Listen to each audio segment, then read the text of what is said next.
Naakit sa langit, ngunit bakit nilulubog ang sarili? Sa kasalanan, sa kasamaan, sa kasakiman, sa inggit at galit.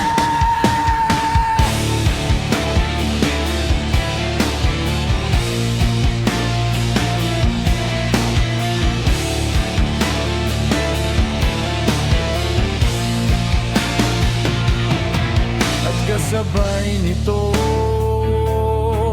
kapahamakan sa kapwa-tao, na ang gusto siya lang ang meron. Ginagamit ang talino sa pansarili, panlalaman.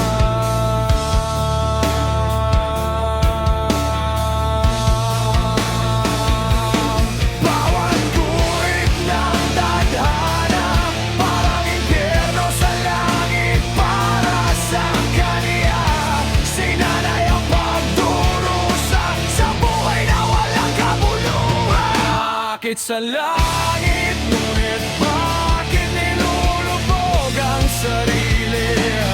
Sa kasalanan, sa kasamaan, sa kasakiman, sa inggit at galit. Bakit sa langit, ngunit bakit nilulubog ang sarili?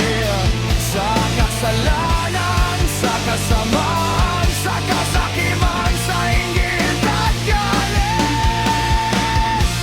Sinusundan ang karangyaan, na ang lagay ay kapangyarihan, na nagpapasaya sa kalooban, na sunog na kaluluwa.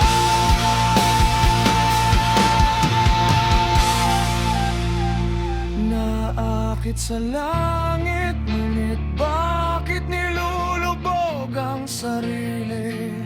Sa kasalanan, sa kasamaan, sa kasakiman, sa inggit at galit.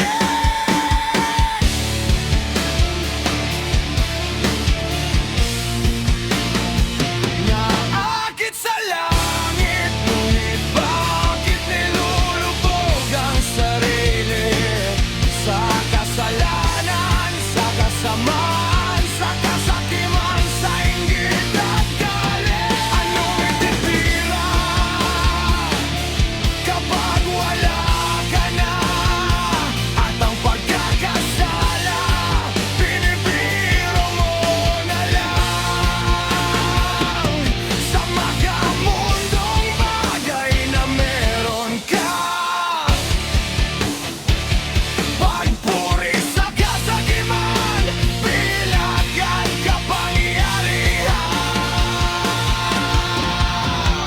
Sa buhay na pinipili mo, pinapanatili ang kasalanan.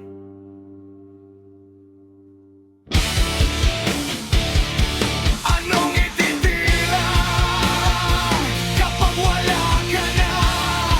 Binibenta ang kaluluwa sa mga bagay na nakakasilan sa kasakisiman.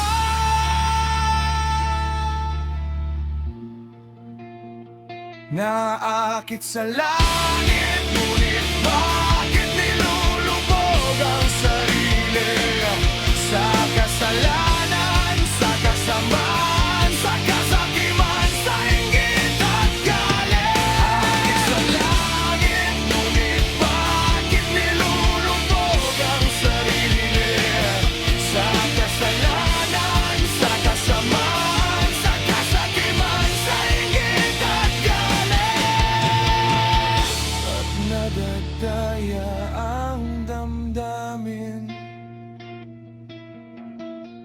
sa kamatayan, walang hangganan.